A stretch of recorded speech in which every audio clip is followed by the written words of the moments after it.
Hey, welcome back, and I've got another question. This one came through the website from Peter, and Peter writes to me and he says, "Hey Paul, here's what I can't seem to wrap my head around. If these Eemians had buildings and technology, why would we have not found any evidence?" Well, we've been through this a few times, and I'll bet over the next however long these series go on, these questions keep going, that we're going to answer this more than a few times. And that's okay, because every time I try and share a little bit of perspective on what I know and what I believe with all of this, I think it'll help me explain and you to absorb what I'm trying to say. And again, you don't have to agree with any of this. If you just find this interesting, then I'm a happy man.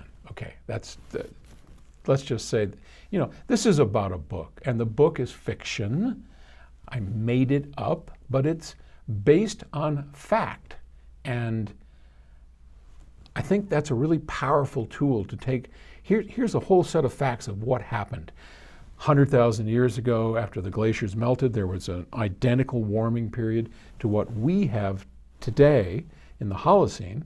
So every 100,000 years, there's ice and glaciers that cover, and then there's these brief warming periods, about 10, 12,000 years. The last one was the Eemian. And during that period, we had identical human beings for the first time in a warming period. For the first time, those Eemians were identical anatomically to us, to modern man. And then the second warming period. And so these are all facts that you can look up. You don't have to take my word for it. That's what actually happened. So the book speculates on, okay, we know they were around, we know they had the same opportunities as we do, and we know something very strange happened at the end of the Eemian to cause a major climate crisis, similar to what we are starting to look at today. So the book says, well, it's because those Eemians were like us. And even if it's not true, what a great way to just tell a story about what happened to these people and to speculate. And that's why I made it into kind of an adventure.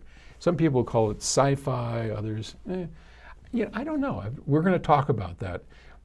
As we build a community, I want to get with you folks to find out what you think the genre of this is, because book number 2 is definitely not sci-fi. It is a romping adventure of today, people finding about the Eemians of 100,000 years ago and all the bad guys coming in. It's going to be fun. Anyway, so to this question, well, first off, let's consider that every few months or so, we're finding previously unknown civilizations, and that is just within the last 12, 15,000 years.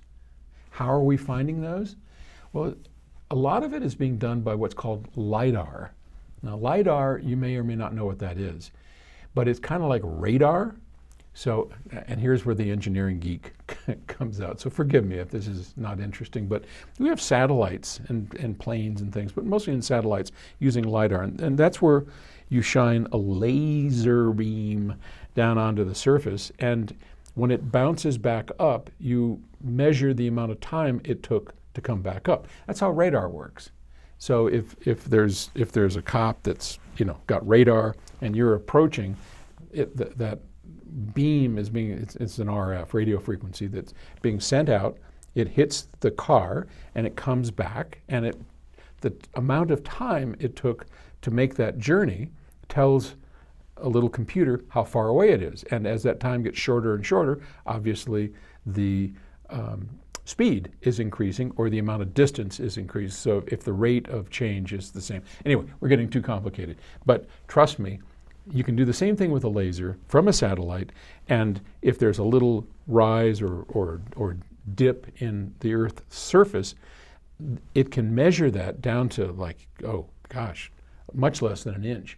And they make these pictures like, oh my gosh, which you can't see from the ground, but looking down from an eagle's eye view, you can see these civilizations. We're finding them on a fairly regular basis. So just the fact that we still haven't found all the ones around from our own warming period, the Holocene from 12,000 years,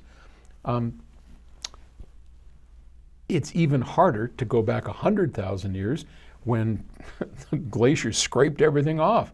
It's highly unlikely that we'll ever find anything like that, but we keep trying. So, all right.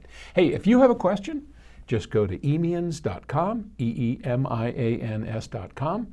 and scroll down and you'll find the little form. Put your first name in and ask your question, and I will answer it on the air. Thanks for being with us. I'll talk to you later. Bye.